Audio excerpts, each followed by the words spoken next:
بہت سے لوگ اتنے جری ہیں، اتنے بے غیرت ہیں کہ جن حدیثوں کو علماء نے یہ کہہ دیا کہ یہ موضوع ہیں، جھوٹی ہیں، جیسے اللہ اللہ فی اصحابی لا تتخذوهم غرضا من بعدی، حضرت علی کے جو مقامات حضور پاک علیہ السلام نے بیان فرمائے اور اہل بیت کے کہ اللہ اللہ فی اہل بیتی، اس کی نقل کرتے ہوئے ایک حدیث گڑھی گئی تاکہ جو عبداللہ ابن ابی کے ٹائپ کے صحابہ شمار ہوتے ہیں وہ سب اس میں داخل ہو جائیں، یہ جھوٹی حدیث ہے۔ تمام محققین علماء کا فیصلہ ہے کہ یہ جھوٹی حدیث، اور نبی پاک نے فرمایا کہ جو انسان بھی میری طرف جھوٹ منسوب کرے گا اس کا ٹھکانہ جہنم میں ہے۔ لہذا شرم نہیں آتی ایسے لوگوں کو، وہ جہنمی ہیں جو یہ حدیث بیان کریں۔ یہ بات بہرحال ذہن میں رہنا چاہیے کہ حضرت عائشہ صدیقہ رضی اللہ تعالی عنہ پر افتراء پردازی کرنے والے، الزام تراشی کرنے والے اس وقت کے مسلم معاشرے کے، یعنی حضور کے صحابہ کے افراد تھے۔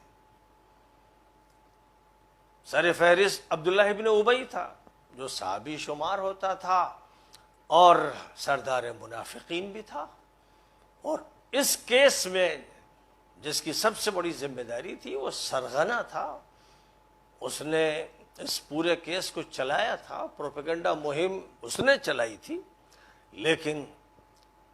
جو مخلص صحابہ تھے وہ بھی اس پروپیگنڈے سے متاثر ہوئے اور پھر وہ بھی حضرت عائشہ پر الزام تراشی میں شریک ہوئے، جن میں حضرت حسان کا بھی نام ہے اور جن میں حضرت زینب کی بہن حملہ بنت جحش کا بھی نام ہے، اور جس میں ایک بدری صحابی مصطح ابن اساسہ کا بھی نام ہے۔ اور نہ صرف یہ کہ ان کے نام ایسے ہی ذکر میں آ گئے، یہ اس جرم میں ملوث رہے، اور پھر جب سزا نافذ کی گئی، جب سزا کا اعلان ہوا کہ جو لوگ بھی اس طرح کی الزام تراشی میں ملوث ہوتے ہیں اور وہ دلیل پیش نہیں کر پاتے تو وہ قاذف شمار ہوتے ہیں، اور پھر قذف یعنی جھوٹا الزام لگانے کی وجہ سے ان کے لیے بھی سزا متعین کی گئی کہ ان کو 80 کوڑے لگائے جائیں گے۔ یہ ذہن میں رہنا چاہیے کہ اہم صحابہ اس قذف کے یعنی الزام تراشی کے جرم میں شریک ہیں، اور اس جرم کی ان کو سزا ملی ہے، اور پھر ساتھ ہی ساتھ احناف کا اور بہت سے تابعین کا یہ مسلک ہے کہ جو بھی قذف کے جرم میں شریک ہو گیا تو اس کی پھر شہادت اور گواہی کبھی قبول نہیں کی جائے گی، اس کا گناہ معاف ہو گیا اور سزا بھی اس کو 80 کوڑے کی مل گئی، لیکن سزا ہی کا ایک یہ حصہ ہے کہ وہ آئندہ کے لیے ہمیشہ مردود الشہادت رہے گا۔ یہ بات ہمارے فقہاء احناف بڑے شد و مد سے کہتے ہیں، جس کا مطلب یہ صاف طور پر ظاہر ہو گیا کہ جن کو کوڑے لگائے گئے اور جو صحابہ اس میں شریک تھے، حضرت عائشہ پر الزام تراشی میں وہ شریک ہوئے، یا جو الزام لگ رہا تھا اس کو انہوں نے بھی قبول کیا اور اس کو پھر اپنی زبان سے کہا، تو ایسے لوگوں کی جو شہادت ہے قبول نہیں کی جائے گی۔ یہ مسلک ہے، یعنی علماء احناف کا یہ خاص طور پر مسلک ہے، اور ساتھ ہی ساتھ بہت سے دیگر تابعین کا بھی یہ مسلک ہے۔ مفتی شفیع صاحب نے اپنی تفسیر میں اس مسلک کا تذکرہ فرمایا ہے، اور اسی طرح دیگر حضرات نے بھی اس کا تذکرہ فرمایا ہے کہ جو بھی قاذف ہے، یعنی جس کسی نے کسی پر بدکاری کی تہمت لگائی، زناکاری کی تہمت لگائی، اور اس کا ثبوت نہیں حاصل ہو سکا، تو پھر وہ قاذف کہلایا، اور اس قاذف کو پھر 80 کوڑے کی سزا دینے کا حکم فرمایا گیا، اور ساتھ ساتھ یہ بھی کہ آئندہ اس کی گواہی قبول نہیں ہوگی۔ تو اس اعتبار سے اس مسلم معاشرے کے وہ لوگ جو بھی شریک رہے، اس جرم میں جو شریک رہے، ان کی پھر گواہیاں قبول نہیں کی جائیں گی، نہ اس دور میں قبول کی گئی نہ بعد میں قبول کی جائیں گی۔ پھر یہ موقف اختیار کرنا ہوگا، اور جب یہ موقف اختیار کیا جائے گا تو بات خود واضح ہو جائے گی کہ صحابہ سب یکساں درجے کے نہیں تھے، یعنی اتنی بات تو سب کو معلوم ہے کہ عبداللہ ابن ابی صحابہ میں شمار کیا جاتا تھا، اور صحابہ پر جو کتابیں ہیں الاستیعاب ہے اور اسد الغابہ ہے اور الاصابہ ہے اور دیگر کتابیں، ان سب میں اس کا تذکرہ موجود ہے، اور قرآن پاک اس کو سرغنہ بتا رہا ہے۔ اس الزام تراشی کا سرغنہ اسی کو بیان کیا جا رہا ہے۔ تو معلوم اس سے یہ ہو گیا کہ معاشرے میں حضور کے پاس جو رہتے تھے اور آتے تھے اور صحابہ شمار ہوتے تھے، ان میں ہر طرح کے لوگ تھے، مخلص بھی تھے، غیر مخلص بھی تھے، اور منافق بھی تھے، اور صحیح معنی میں مومن بھی تھے، الزام تراشی کرنے والے بھی تھے، اور مخالفانہ فضا بنانے والے بھی تھے، سب طرح کے لوگ تھے۔ اسی لیے جو قرآن پاک کی آیات سے بات معلوم ہوتی ہے کہ کوئی بھی فرد ہو، کسے باشد وہ نبی کے خاندان کا فرد ہو یا ان کے صحابہ میں شمار ہوتا ہو، کسی کے لیے جو معیار ہے وہ یہ کہ اس کا ایمان اور اس کا عمل کیسا ہے۔ تو ایک طرف تو ایمان کا اظہار عمل سے ہوتا ہے، دل میں ایمان ہوتا ہے، اسے تو اللہ ہی چیک کر سکتا ہے، کوئی شخص اندر سے منافق ہے یا نہیں یہ تو اللہ جانتا ہے، لیکن اعمال جس کے جیسے ہیں اس اعتبار سے اس کے بارے میں فیصلہ ہوگا۔ یہ کسی طرح جائز نہیں ہے، اور قرآن کے نزدیک یہ تحریف ہے، خطرناک تحریف ہے قرآن کی آیتوں کی، کہ ایک شخص جھوٹا ہو، ایک شخص الزام تراش ہو، ایک شخص ظلم کر رہا ہو، ایک شخص غلط دعوے کر رہا ہو، اور پھر بھی وہ مقدس رہے، اور پھر بھی وہ نیک رہے، اور پھر بھی اس کو بڑا مقام دیا جائے۔ یہ تو قرآن کا مذاق اڑانا ہے اور مذہب کو بے اعتبار ٹھہرانا ہے۔ ایسا مذہب جو کسی ایک طبقے کے جرم کو، ظلم کو اور ہر طرح کی برائی کو قبول کر لے کہ فلاں طبقے کی اگر کوئی برائی ہے تو اس سے کوئی فرق نہیں پڑتا ہے، تو وہ اللہ کے نظام کا منکر ہے، قرآن کا منکر ہے، اور بے شمار آیات کا منکر اور محرف ہے، اور صاف و صریح حدیثوں کا منکر ہے۔ حدیثیں تو خیر بتا ہی رہی ہیں کہ حضور فرما رہے ہیں اپنی حدیثوں میں صحیح سندوں سے جو ثابت ہے کہ میرے صحابہ میں منافقین ہیں، اور حضرت حذیفہ ابن الیمان کو ان منافق صحابہ کے نام بتا رہے ہیں، ان کی لسٹ ان کے پاس ہے، اور ام المؤمنین ام سلمہ کو ان کے نام بتا رہے ہیں۔ یہ بتا رہے ہیں کہ ایسے میرے صحابہ میں لوگ ہیں جو مرنے کے بعد مجھے نہیں دیکھیں گے، میں انہیں نہیں دیکھوں گا، اور یہ فرما رہے ہیں حضرت حذیفہ ابن الیمان اور دیگر حضرات کی حدیثوں میں کہ بہت سے ایسے لوگ حوض کوثر پر آ رہے ہوں گے، اور میں دیکھوں گا کہ فرشتے انہیں دھکا دے کے بھگا رہے ہیں، تو میں کہوں گا اصحابی اصحابی، یہ تو میرے صحابہ ہیں۔ تو وہ یہ کہیں گے، فرشتے کہیں گے آپ کو نہیں معلوم کہ انہوں نے آپ کے بعد کیا کیا۔ اتنی صریح حدیثوں کے باوجود جو نظریہ وضع کر لیا گیا ہے قرآن کے خلاف، حدیث کے خلاف، واقعات کے خلاف، تاریخ کے خلاف، حقائق کے خلاف، کہ صحابہ جو ہیں سب کے سب مقدس ہیں، یہ ایک بڑا مذاق کیا گیا ہے۔ اور سب سے بڑی بات یہ ہے کہ قرآن کی صریح آیات کا انکار ہے یہ، جن آیات میں تفصیل کے ساتھ واقعات بیان کیے گئے ہیں اور ان کے حالات کا تذکرہ فرمایا گیا، اور پھر نبی صلی اللہ علیہ وسلم اپنی زبان سے بتا رہے ہیں، اور تعینات کے ساتھ کبھی اشارے فرماتے ہیں، کبھی اجمال کے ساتھ کہتے ہیں، اور کبھی نام بتاتے ہیں اپنے کسی رازدار صحابی کو۔ تو اب اس کے بعد ایک لاٹھی سے سب کو ہانکنے لگنا اور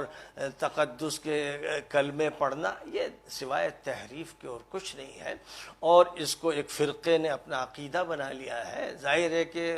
کوئی اندھا ہو جائے، بہرا ہو جائے، نہ قرآن سمجھنے کے لیے تیار ہو، نہ حدیثوں کو سمجھنے کے لیے تیار ہو، اور جو بھی روایت چل دے، آباء و اجداد سے جو چیز بھی منتقل ہوتی رہے اس پر کوئی ایمان لے آئے اور اسی پر ڈٹا رہے، اور اس کے خلاف جو حدیثیں ہیں انہیں قبول نہ کرے، اور جو آیتیں ہیں ان سے بھی آنکھیں میچ لے،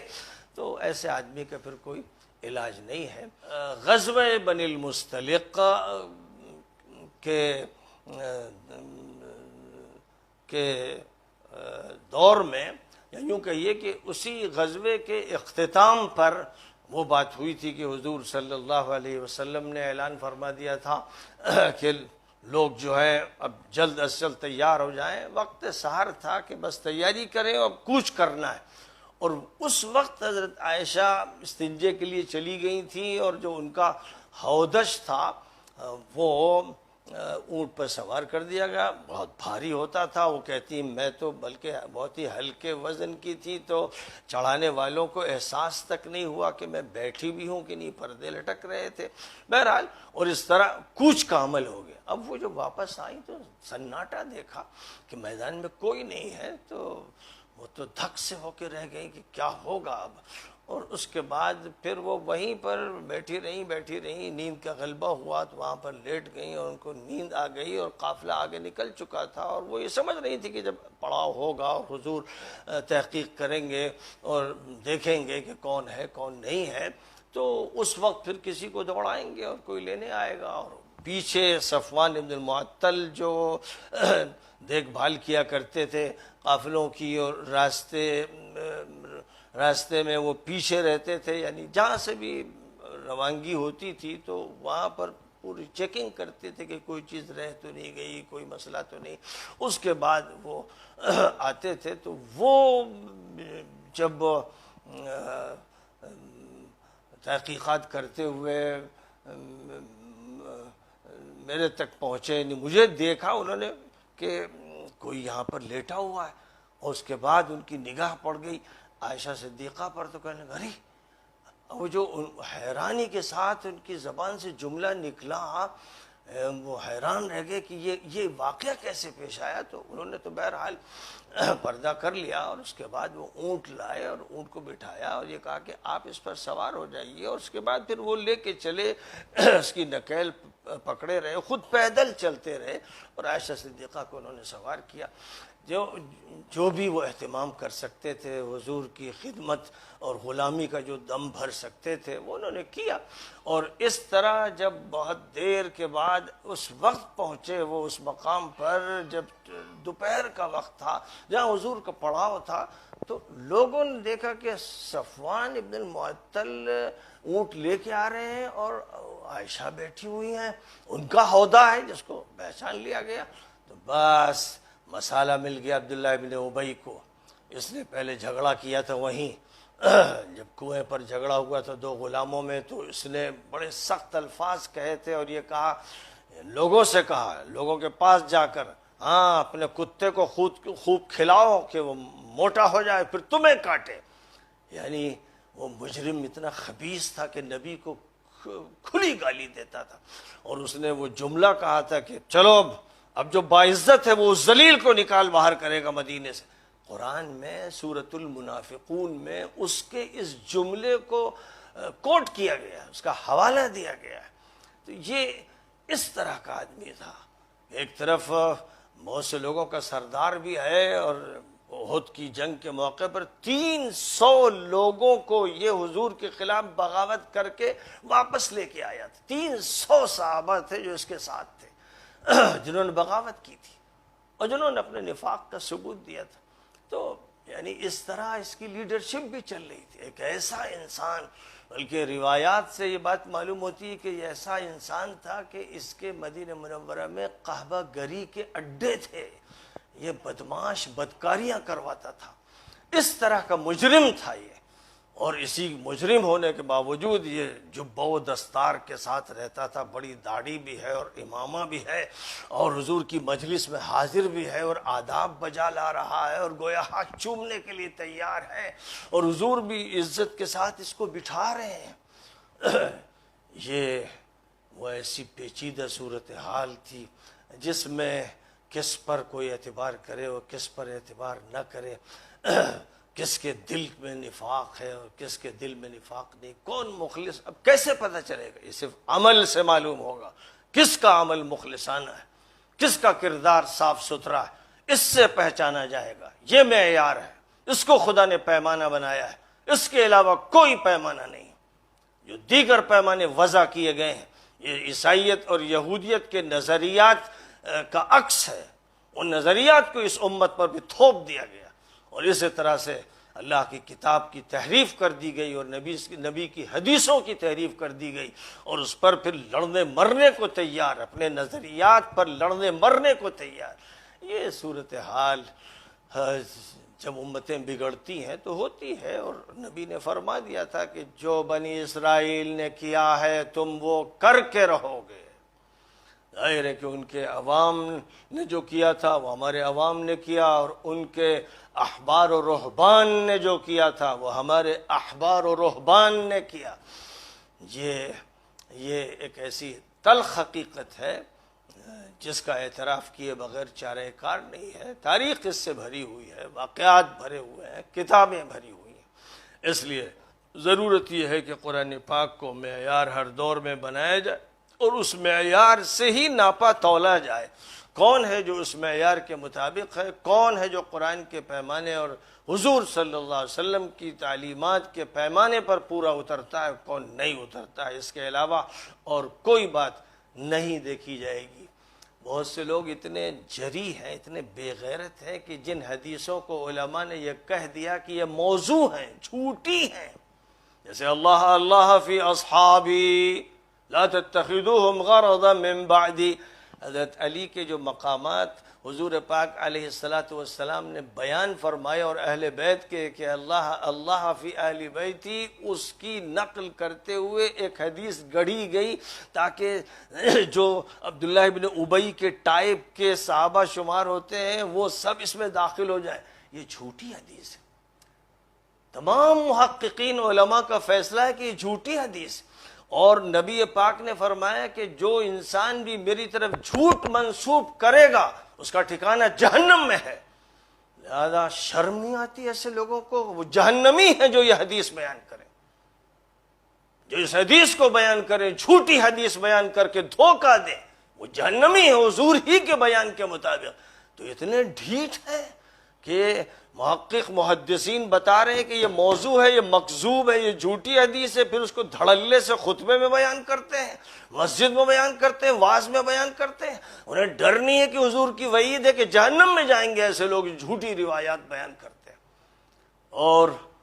اصحابی کالنجوم بأیہم اقتدیتم اہتدیتم،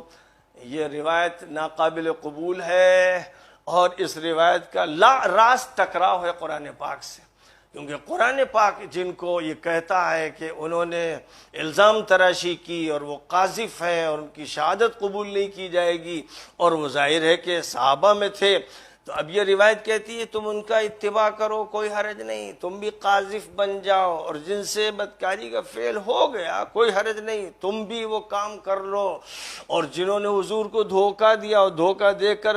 10 صحابہ کو رجی کے علاقے میں لے گئے اور ان کو مروا دیا، ان کا اتباع کرو، کوئی حرج نہیں. بئر معونہ میں جن صحابہ کو لے کر کچھ صحابہ حضور کو دھوکہ دے کر لے کے گئے، جن 70 صحابہ کو انہوں نے وہاں شہید کر دیا، ان کی اقتداء کرو، کوئی فرق نہیں پڑتا. جو صحابی حضور کے پاس آئے اور ایک قبیلے کے بارے میں کہہ دیا کہ انہوں نے زکوٰۃ نہیں دی،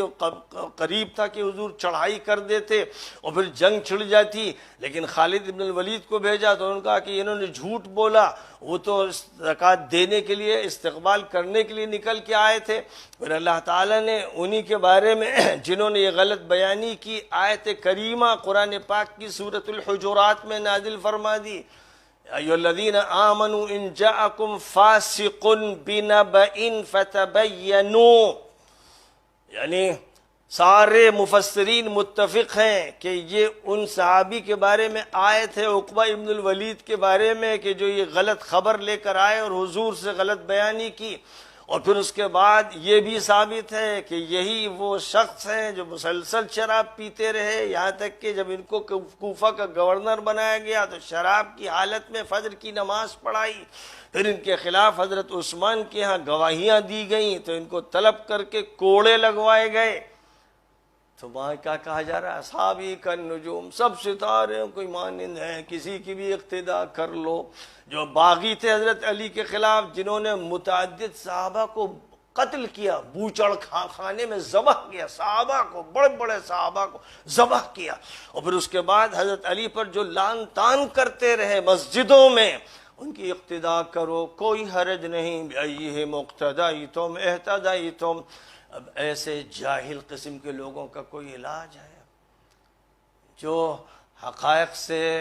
منہ موڑ لیں اور انکار کریں، پوری تاریخ کو جھٹلا دیں اور حدیثوں کو جھٹلا دیں؟ جب حضور فرما رہے میرے صحابہ میں منافق ہیں،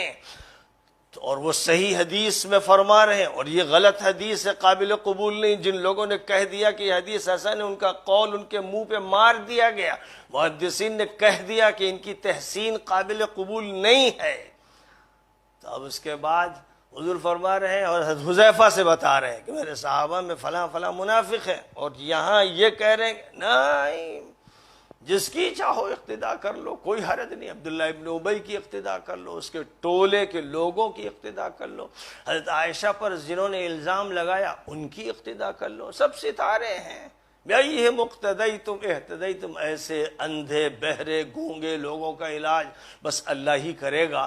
جب جھوٹی نسبت کی بنیاد پر حضور کی وعید کے یہ مستحق ٹھہریں گے، یعنی حضور نے فرمایا تھا من کذب علی متعمدا فلیتبوأ مقعدہ من النار،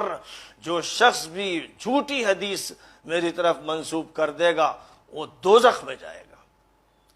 تو آخر اتنے بے غیرت کیسے ہوتے ہیں لوگ، اتنے ڈھیٹ کیسے ہوتے ہیں کہ کسی کے جرائم کی پردہ پوشی کے لیے اور کسی کے مظالم کو عدل سے تعبیر کرنے کے لیے جب وہ جھوٹی حدیثیں بیان کرتے ہیں تو انہیں شرم بھی نہیں آتی، ڈر نہیں لگتا اللہ سے،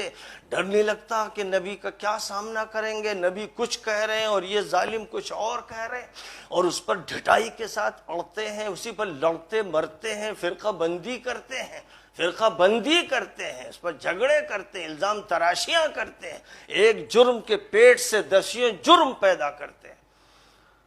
حضرت عائشہ صدیقہ رضی اللہ تعالی عنہا کے ساتھ جو ظلم ہوا اور اس میں جو شریک ہوئے، قرآن کہہ رہا ہے ان الذین جاؤوا بالافک عصبۃ منکم، قرآن صحابہ کو مخاطب کر کے کہہ رہا ہے، صحابہ کو، یہودیوں سے نہیں کہہ رہا ہے، عیسائیوں سے نہیں کہہ رہا ہے اور مشرکوں سے نہیں کہہ رہا ہے، یہ فرما رہا ہے ایمان والوں کو یعنی مسلمانوں کو مخاطب کرتے ہوئے، یعنی صحابہ کو، قرآن نازل جن پر ہو رہا ہے اور جن تک پہنچایا جا رہا ہے ان سے کہہ رہا ہے ان الذین جاؤوا بالافک، جنہوں نے جھوٹ بولا ہے، الزام تراشی کی ہے، حضرت عائشہ پر افتراء پردازی کی ہے، عصبۃ منکم، وہ تمہارا گروہ ہے، وہ تمہارا گینگ ہے، وہ تمہارے اندر کے لوگ ہیں۔ اتنی صراحت کے ساتھ قرآن یہ کہہ رہا ہے، اور پھر ہم کہتے ہیں اصحابی کالنجوم بِأَيِّهِمْ اقْتَدَيْتُمْ اهْتَدَيْتُمْ، میرے صحابہ تو سب ستاروں کی مانند ہیں، کسی کے طریقے پر عمل کر لو، عائشہ پر الزام تراشی کر دو، حمنہ نے کی تھی، مصطح نے کی تھی، حسان نے کی تھی، سب ستارے ہیں، سب چلتا ہے۔ لا الہ الا اللہ، رونگٹے کھڑے ہو جاتے ہیں کہ ایسے جاہل لوگ ہمارے دین میں داخل ہو گئے۔ ان میں بہت سے علماء کہلاتے ہیں اور وہ اس طرح کی جھوٹی حدیثوں کو، بے معنی حدیثوں کو جو قرآن کے خلاف ہے اور حدیثوں کے خلاف ہے اور غلط ہیں، ان کو پیش کرتے ہیں، دلائل میں ان کو پیش کرتے ہیں، یعنی جہالت ٹھوکتے بھی ہیں، اپنی جہالت کو منواتے بھی ہیں، اتنی جرأت وہ رکھتے ہیں۔ اس لیے میں سمجھتا ہوں کہ سورۃ النور اس پہلو سے بڑی اہمیت رکھتی ہے کہ بہت سے حقائق ہمیں اس سورہ پاک سے سمجھ میں آتے ہیں، اس کے آغاز سے سمجھ میں آتے ہیں، اس کے انجام سے سمجھ میں آتے ہیں، اس کے درمیان کے مضامین سے سمجھ میں آتے ہیں، اور یہ ایسے حقائق ہیں کہ ان حقائق کو تسلیم کیے بغیر چارے کار نہیں ہے، اور ان سے ہم اس سوسائٹی کو دیکھتے ہیں اور سمجھتے ہیں، جیسے سورہ حجرات ہمارے درمیان وہ حقائق پیش کرتی ہے، اس سوسائٹی کو پیش کرتی ہے جس سوسائٹی میں وہ ایک کے بارے میں یہ بتا رہی ہے، یہ سورہ بتا رہی ہے کہ یا ایھا الذین آمنوا ان جاءکم فاسق بنبأ، اور ایک تو کوئی فاسق آئے پھر اس فاسق کو منطبق کیا جا رہا ہے عقبہ ابن الولید پر،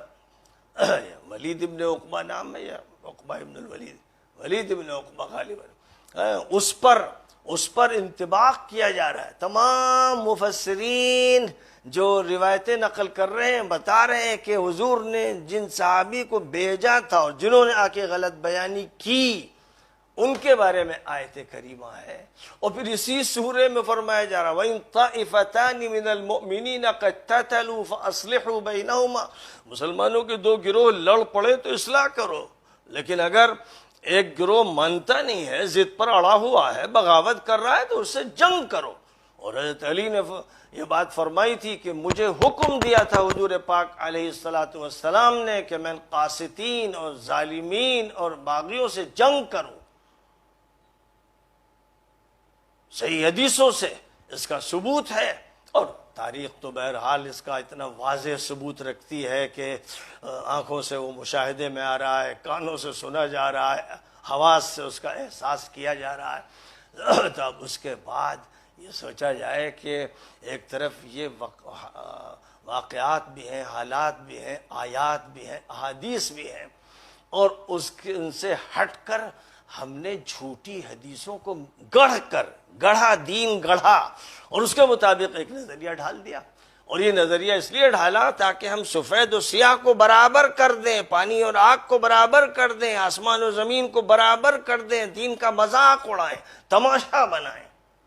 جن کو نبی کہیں کہ یہ وہ باغی ہیں جو دوزخ کے داعی ہیں، جن کو نبی کہیں کہ ان کی حکومت ظالمانہ ہے، ہم ان کی تعریفیں کر کے نبی کی گستاخی کریں۔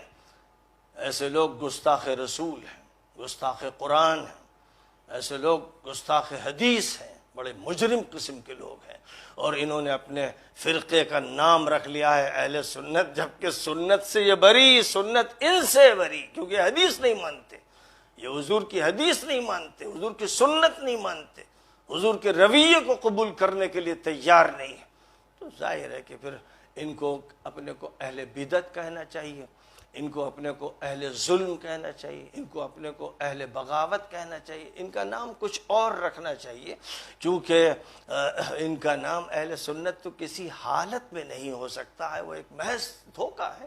ایک فریب ہے، ایک بہت بڑا فریب ہے، اور جس فریب کے اندر، چادروں کے اندر برائیوں کو، ظلم کو، ذاتیوں کو چھپایا گیا ہے۔ بہرحال موضوع پھیلتا چلا گیا، اور ابھی آیات کریمہ پر گفتگو بھی نہیں شروع ہوئی، تمہیدی گفتگو جو کی جا رہی ہے وہ بہت طویل الذیول ہے۔ سورے میں تو بڑے بڑے اہم مضامین بیان کیے گئے ہیں، وہ انشاءاللہ آیتیں پڑھی جائیں گی، وہ مضامین سامنے آتے چلے جائیں گے، لیکن جہاں تک تعلق ہے سورہ پاک کا کہ یہ سن 6 میں نازل ہوئی ہے، جب عائشہ صدیقہ رضی اللہ تعالیٰ عنہ پر الزام تراشی کی گئی ہے۔ یاد رکھا جائے آج بھی حضرت عائشہ صدیقہ پر جو رافضی الزام لگاتے ہیں مجرم ہیں، اس لیے ادھر ادھر کی باتیں کرنے والے جھوٹے اہل سنت اور جھوٹے وہ لوگ جو رافضیت کے جرم میں ملوث ہیں، اپنے لیے کوئی پناہ گاہ تلاش مت کریں۔ جو باتیں قرآن پاک میں اصول کے طور پر بیان کی گئی ہیں، جو باتیں صحیح احادیث میں بیان کر دی گئی ہیں، سنت کے جو معنی ہیں، ان کو اختیار کرنا پڑے گا، ورنہ خدا کے کوڑے مارے جائیں گے، خدا ذلیل کر دے گا، اس دنیا میں رسوا کرے گا اور پھر آخرت میں رسوا کیا جائے گا۔ اس لیے جھوٹی حدیثیں بیان کرنا بند کر دو،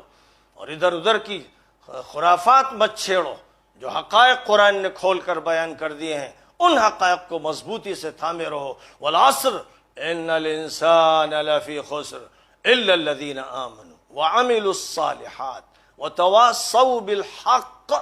وتواصوا بالصبر۔ کیا وہ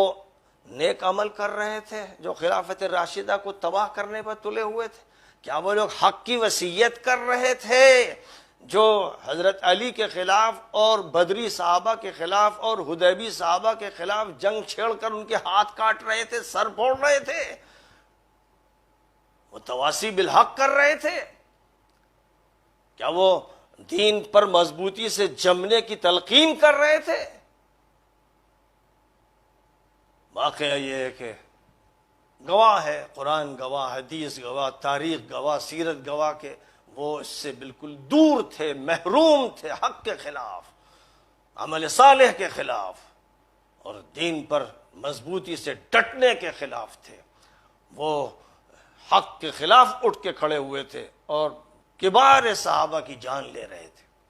وہ کبار صحابہ کو شہید کر رہے تھے، ان کی جان لے رہے تھے، بدری صحابہ کی، حدیبی صحابہ کی جان لے رہے تھے، ہاتھ کاٹ رہے تھے، ان کے سر کاٹ رہے تھے اور ان کو لاشوں میں تبدیل کر رہے تھے اور ساتھ ہی ساتھ ان پر لعن طعن کر رہے تھے، گالیاں خلیفہ راشد کو بک رہے تھے۔ ایسے مجرم لوگوں سے جو تعلق رکھیں اور پھر جھوٹی حدیثیں پیش کر کے اپنے نظریے کو حقیقت بنانا چاہیں، وہ اللہ کے نزدیک بدبخت اور نبی کے نزدیک بدبخت اور جہنمی قسم کے لوگ ہیں جو اپنے کو تباہ کر دینا چاہتے ہیں۔ وآخر دعوانا ان الحمد للہ رب العالمین۔